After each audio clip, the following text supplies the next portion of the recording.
was drinking and driving, crashed the car, then wandered off, leaving Scotty to bleed out on the side of the road.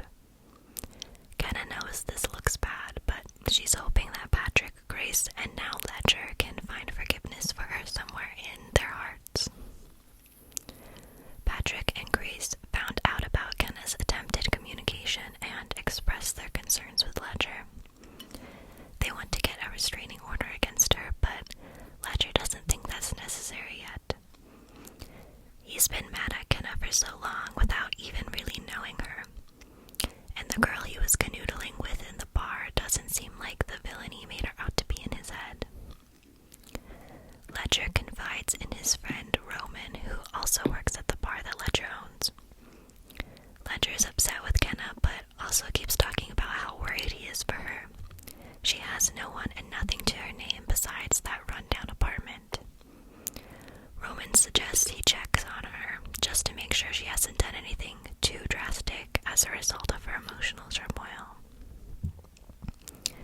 Now, Ledger is so worried that Kenna has possibly done something like take her own life that he goes to check on her at her apartment.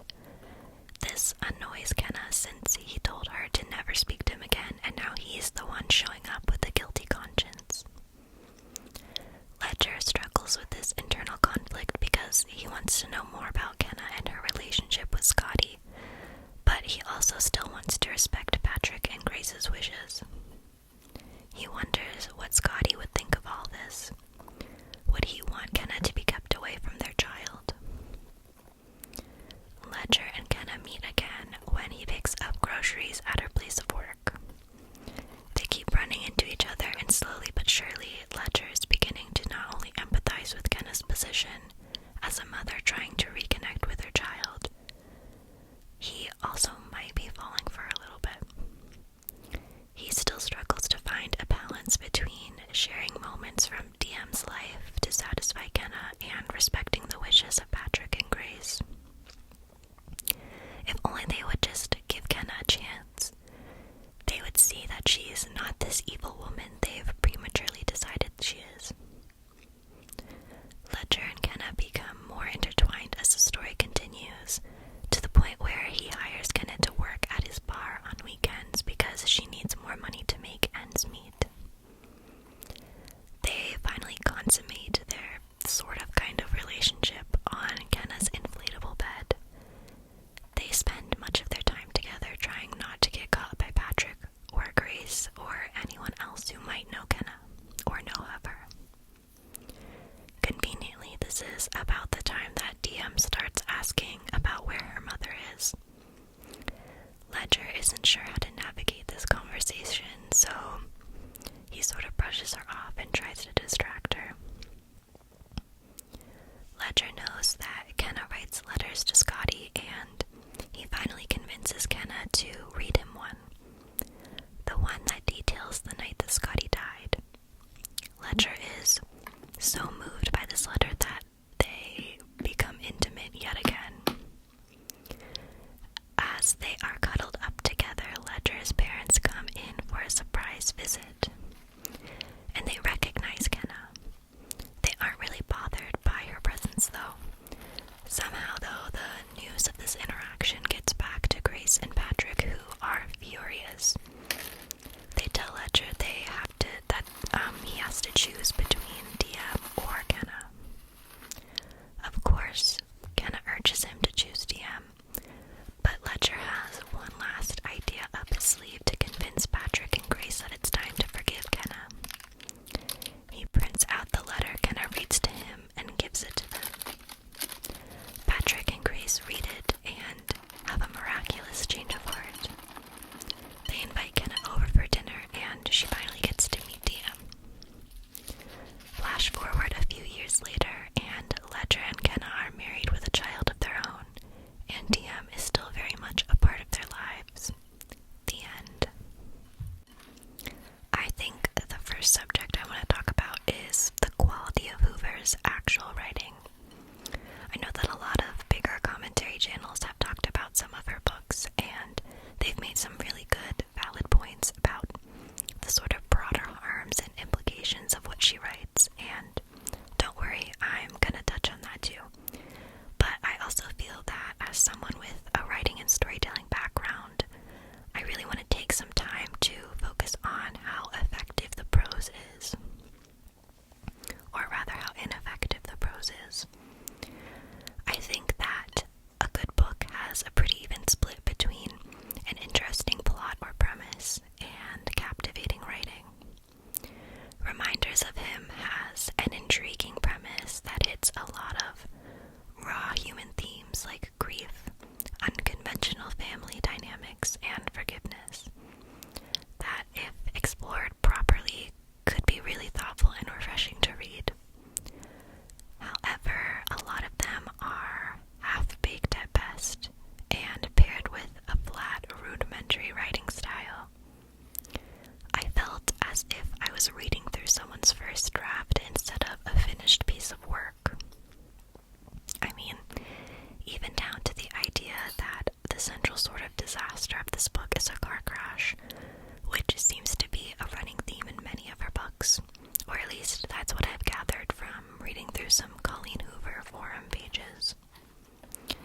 When a car crash was mentioned in the first chapter already, I was like, okay, here we go again.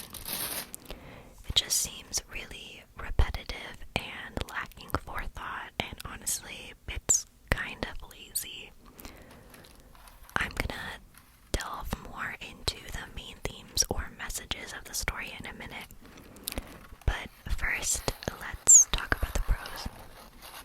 I wasn't expecting it to be great, but I was genuinely shocked at how bland it was, especially considering reviews like the one I read to you earlier that praised her writing so much.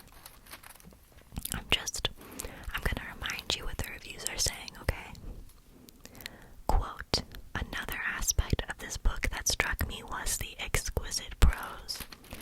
The author's words flowed seamlessly, painting poignant images that danced across the pages. The vivid descriptions and powerful dialogue transported me to different settings, immersing me in both the beauty and harshness of the world Hoover had created. Okay, and now I'm going to read you a couple excerpts from the novel, just to give you a little taste of this exquisite prose that we're working with. He's got eyes that have seen a thing or two, and hands that have probably hit a man or two.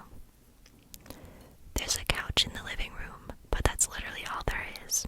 A small living room, an even smaller kitchen, no dining room, no bedroom. Those were quite vivid and immersive, weren't they?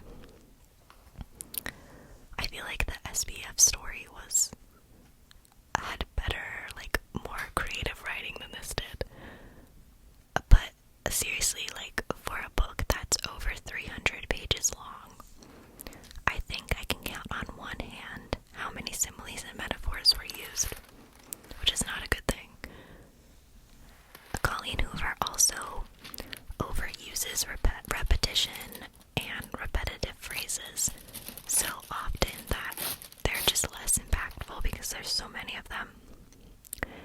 It kind of seems like she struggles with sentence structure variation in general, or maybe she just doesn't care enough to go back and revise.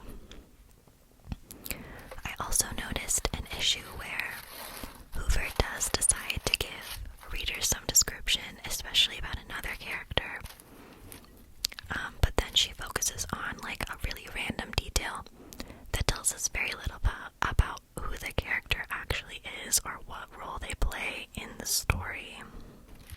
I'm gonna read you some quotes from the part where Kenna's getting the keys to her new apartment and she's meeting with the owner for the first time. Quote, the door opens and an older tiny woman stares up at me with a disgruntled look about her. I stare at the lipstick, noting how it's bleeding into the wrinkles hugging her mouth. Recognition flashes on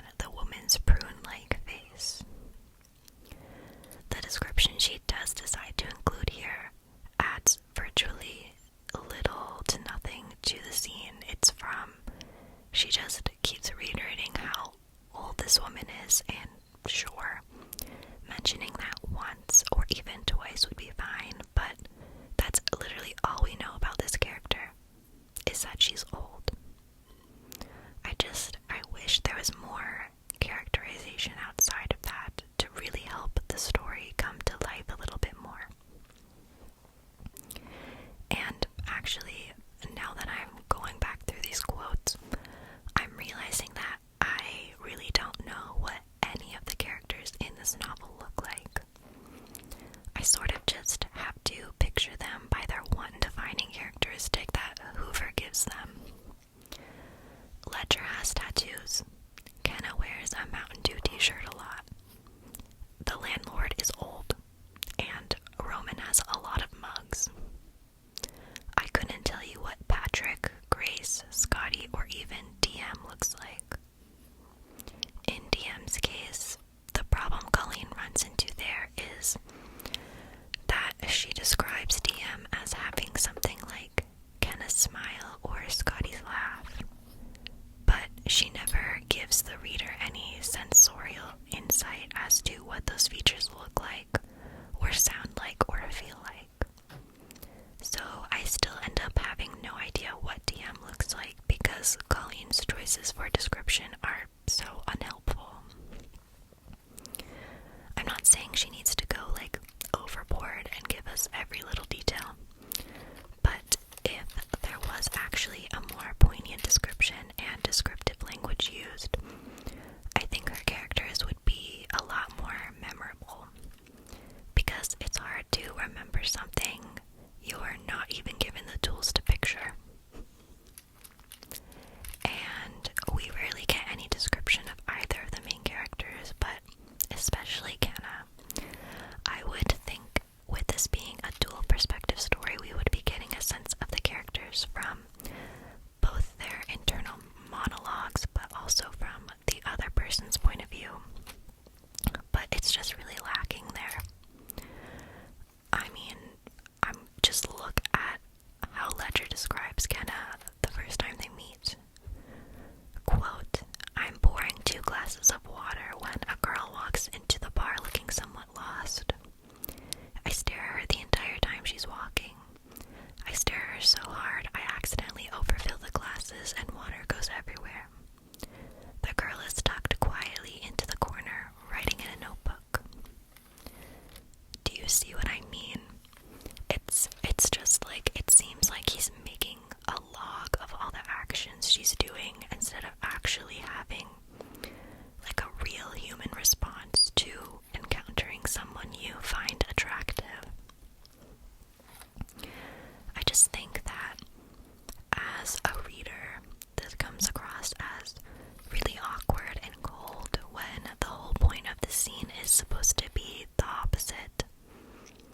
I feel like Colleen sort of tries to excuse this lack of description, at least from Ledger's perspective, because, randomly, in the middle of the book, he has this conversation with Kenna where he's like, "Yeah, sorry I don't call you pretty or anything, it's just, as a feminist, I know there's more to women than their looks, and I just didn't want to insult you like that." And Kenna eats this up so quick, I'm worried she's gonna have a stomach ache. It was actually insane to read that, and I can't believe that Colleen, as a woman, is writing that toxic pseudo-feminist stuff into her novels for other impressionable women and girls to read. As if acknowledging a woman's beauty inherently diminishes her capability of being anything else but. It's 2024. Why are you still pigeonholing us, Colleen Hoover? And honestly, I feel like she just wrote that line in because she didn't feel like going back and actually writing thoughtful prose. Oh, I'm so sorry. I hate this book solely because I hate the person that it's making me become when I have to talk about it. If this is the first video of mine you're viewing, I promise that I'm not always this bitter. But finally, probably the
you can see that both of those statements are conveying sadness, but the second one was more interesting and compelling to read.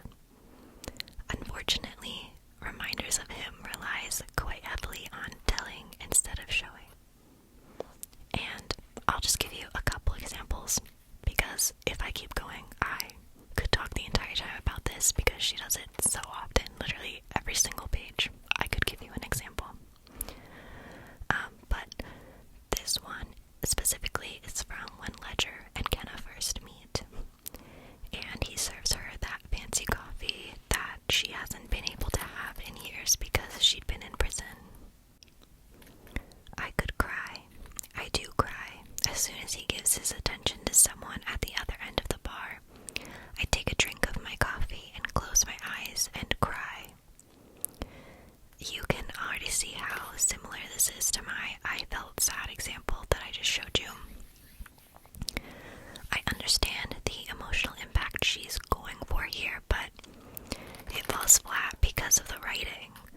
Even just a little description of the way Kenna's crying and how her body reacts to this sudden emotion would have made me actually feel something. That's the thing with too much telling, is that it has the tendency to sort of sanitize the scene, and even though the characters are experiencing emotion, it reads as though they are almost devoid of feeling. It's just rudimentary, especially with someone who has the level of resources and recognition that Colleen Hoover does. Stuff like this feels like it's trying too hard to hold my hand and walk me through the writing, which ends up underscoring the overall message. Writing like this makes me wonder if Colleen doesn't trust or think her audience is capable of understanding a sentiment that isn't force-fed to them. I mean, throughout the whole book, there's almost no imagery, just dialogue and train of thought from Ledger and Kenna. I'm frustrated by careless moves like this because it squashes the real potential this story has. This next example seems better on the surface, but honestly, I could cry, I do cry is a pretty low bar. It's another one of Ledger's descriptions of Kenna. In the meantime, I just steal glances at her. Her face is a work of art. I wish there was a picture of it hanging on a wall in a museum somewhere so I could stand in front of it and stare at it for as long as I wanted. Here we can see that she's playing with a little bit of language and metaphor, which is good, but it's sort of been done before. I mean, how many times have we heard something like, "Your face is a work of art. She's so pretty we could hang her in the Louvre." And it isn't really doing much to reimagine the phrase and make it unique to her characters and her story. It's so uninspired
messages of this novel and their implications. This novel is really pro-forgiveness under any and every circumstance, which is kind of not my vibe. I think a lot of people view forgiveness and letting go as synonymous actions, but personally, I don't. I don't think those two are mutually exclusive. I think you can accept that something has happened and let it go, and that doesn't have to involve forgiving other parties necessarily that are involved. I also think the opposite is true, where people can say they forgive someone, but they can't detach their current selves from the situation. I also don't think it's right to repeatedly try to convince someone to forgive or let go before they're ready to. That's a really individual, personal process that you should respect. And I don't think that Kenna or Ledger respect Patrick and Grace's journey toward coming to peace with the death of their son Scotty. Mostly because Kenna and Ledger are blinded by their physical infatuation of one another. Their thought process is sort of like, it's been X amount of years already, just get over it, and that really got under my skin. That really grinds my gears. Throughout the book, there is this underlying tone of good people can do bad things. We are all human beings, which, like, that's a fine message in most other circumstances aside from this one. That's the thing that frustrates me the most, is why did Colleen Hoover even choose to include such an irredeemable action and then spend so much time in the novel jumping through hoops to try and get other characters to forgive Kenna, all while also trying to convince the audience that she deserves to be forgiven for her actions like this. I just don't understand why Colleen Hoover is writing so hard for people who drink and drive. I don't get it. Like, why did she think that was okay to write? And part of the way she does this is by putting all the focus of everyone's anger toward Kenna on the fact that she walked away from the scene of the crime. And, like, did you all happen to forget that there wouldn't have even been an accident in the first place if she didn't cause it?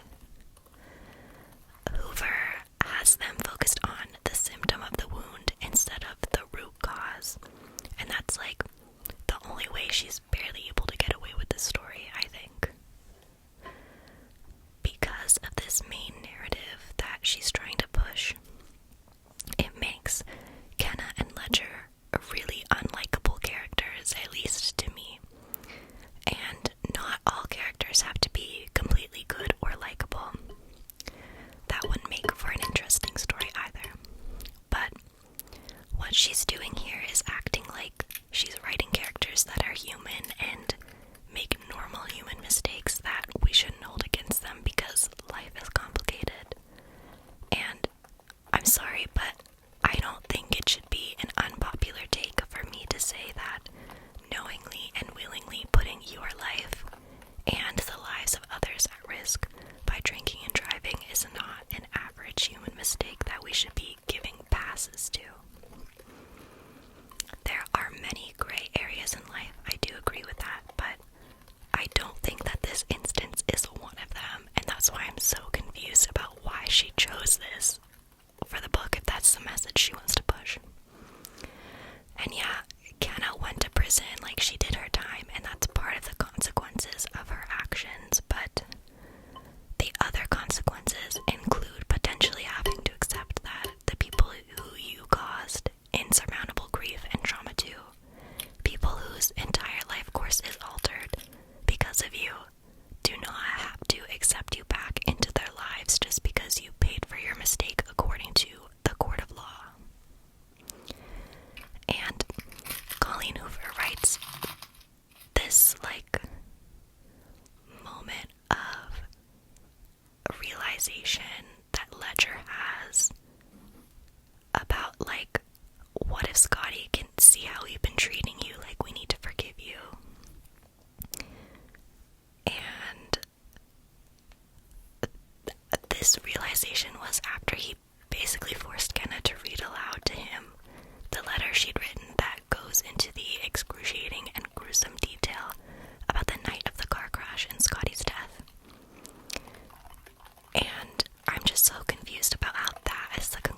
what if Scotty can see how we've been treating you? Which, I'll come back to the letter in a moment because it was insane and should have had a trigger warning or something at the very least. I don't think it should have been included at all. And, okay, actually, we're gonna go off on a little bit of a side tangent, but Ledger's character really pisses me off because he's got the moral backbone of, like, the soggiest to Claire. How do you go through the tragic, unexpected loss of your best friend, grieve that while watching his parents grieve that, and also help raise the child that was left behind because of this? And yet, you've known Kenna for literally 2 weeks. Like, 2/3 of this book takes place over the course of 2 to 3 weeks. So you've known her for literally 2 weeks, and some intimacy on an inflatable mattress from her is all it takes for you to change your mind and suddenly decide that you're on her side. He's so quick to shove aside Patrick and Grace's pain to make space for Kenna, pretty much because he's horny. Like, there's no way it's anything else, because I know I keep saying this, but they've literally known each other 2 to 3 weeks at this point. That is not love. It's like a strange trauma bond attachment. But Colleen Hoover is pushing the narrative that it's something more than that, which is just very wrong. And that's such a betrayal, and it makes you look like a terrible friend to hook up with the girl who's responsible for your best friend's death. I don't understand how you, as a character, have absorbed all of this information and saw firsthand all of the pain that this situation has caused. And your conclusion is, you know what the victim in this situation would have wanted? For his best friend to fall in love with the ex who killed him. But I guess, as Hannah Montana so famously said, everybody makes mistakes. Everybody has those days.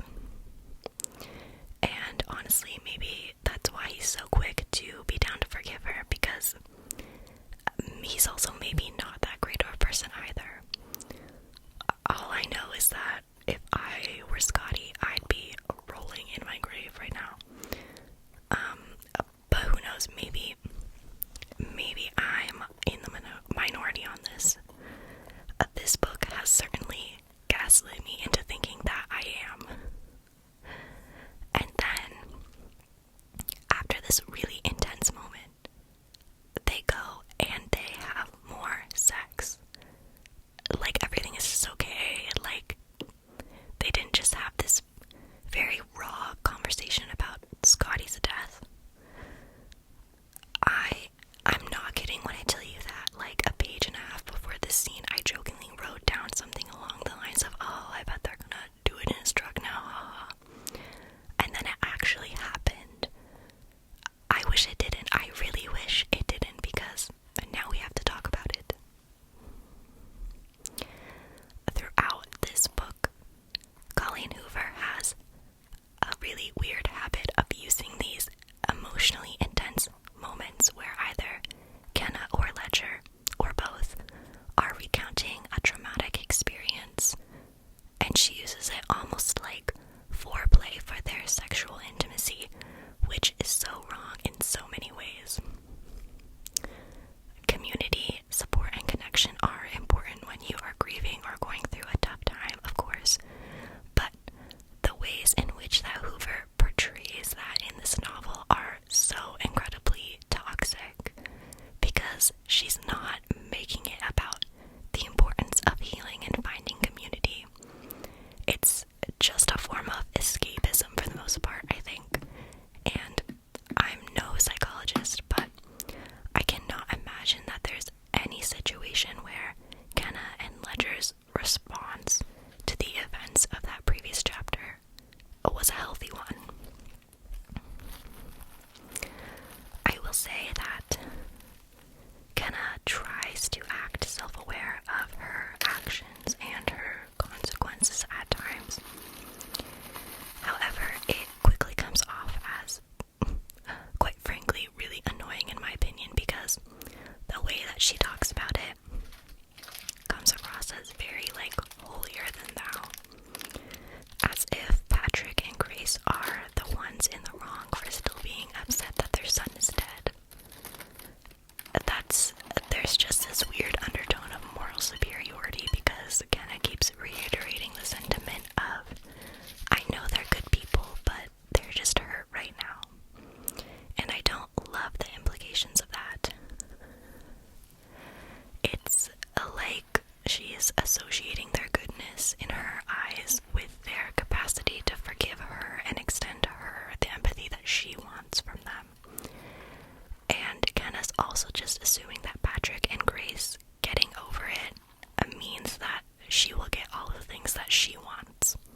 person's grieving process. And really, I think this stems from Kenna's inability to forgive herself and accept her own past. So she's constantly looking for that reassurance and validation from others throughout the novel. And Colleen Hoover sort of barely grazes on that theme. I mean, the last line of the novel is, "Now that I've forgiven myself, the reminders of him only make me smile." But the main issue I have with that is, did Kenna actually forgive herself, or is she just riding the high from all of this external validation from Ledger and Patrick and Grace? Because that was the main focus of the book from my perspective. It was Kenna's journey to convince everyone else that she deserves to be forgiven, not Kenna forgiving herself. And not only is the forgiveness narrative that Colleen Hoover's spinning irresponsible, but she's also super terrible at handling sensitive topics and scenes, to the point where I literally had to stop reading a chapter and skip over it because it was giving me a panic attack, and that's never happened before. Kenna reads out the letter that she wrote in chapter 33, which is used multiple times as a major turning point in the way that other characters close to Scotty, like his parents and Ledger, view Kenna. I got about halfway through that chapter and had to step away from the entire book, and the only reason I could continue reading this was if I skipped the rest of that chapter. You know how earlier I mentioned that Colleen Hoover isn't great at providing a lot of detail and description? Well, this letter is the one exception, and I really wish it wasn't. This was the one part of the book Hoover decided to give readers every little gruesome detail about Kenna's car accident and how Scotty died. And if I knew that this chapter was in the book, I would have chosen a different one to read entirely. But there was no way to know that because there was no content warning, and all of the general book descriptions I read for reminders of him don't even mention a car accident or that one of the characters died. They all just say something along the lines of, Kenna's back in town where she made a mistake. The only person that will talk to her is this hot guy named Ledger. What will happen next? Even if I didn't have personal ties to some of the stuff that Kenna talks about in this letter, I think it still would have been very difficult to get through.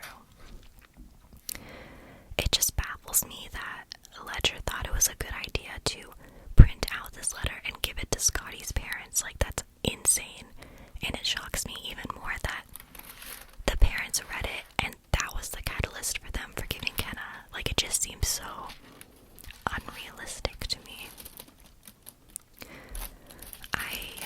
I went into this novel maybe naively thinking that Colleen Hoover was like a light beach read kind of novelist, with the way that people make an aesthetic out of reading her books online.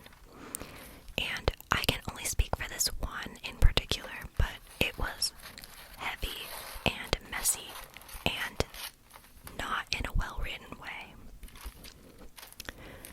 There's a way to write on heavy topics in an appropriate and considerate way. This is not it at all. There are plenty of authors who know how to tiptoe the line between sharing too little and too much information with a certain level of care and expertise that Colleen Hoover seems to just not have at this point in her career. Specifically, I'm thinking of someone like Toni Morrison. In her novel, The Bluest Eye,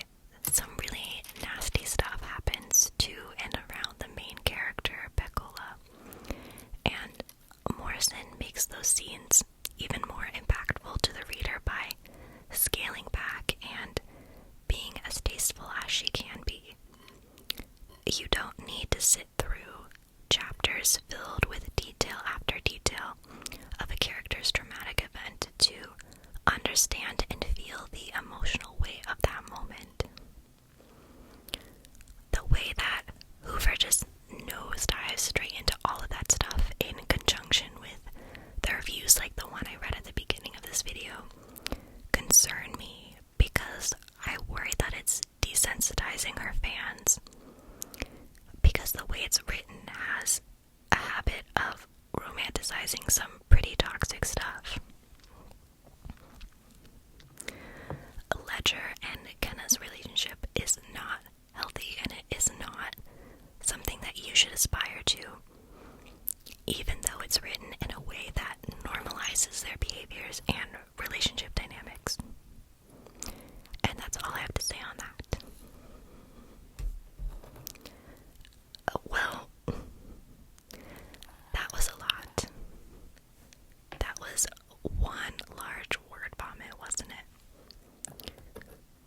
Thank you so much for listening. If you made it this far, congratulations. If you have any books that aren't written by Colleen Hoover to recommend to me, that would be great, because I never plan on reading another one of her books again. I never want to put myself through that again, and I don't recommend any of you read them. Ever. Even if you're just curious like me, like I was, okay? But if you liked this, feel free to subscribe, stick around if you want to. If you didn't like this, go ahead and hit the dislike button and block me. That would be great. And have a lovely day, or lovely evening, whenever you're listening / watching this mess of a video. Okay, I think I'm gonna go now.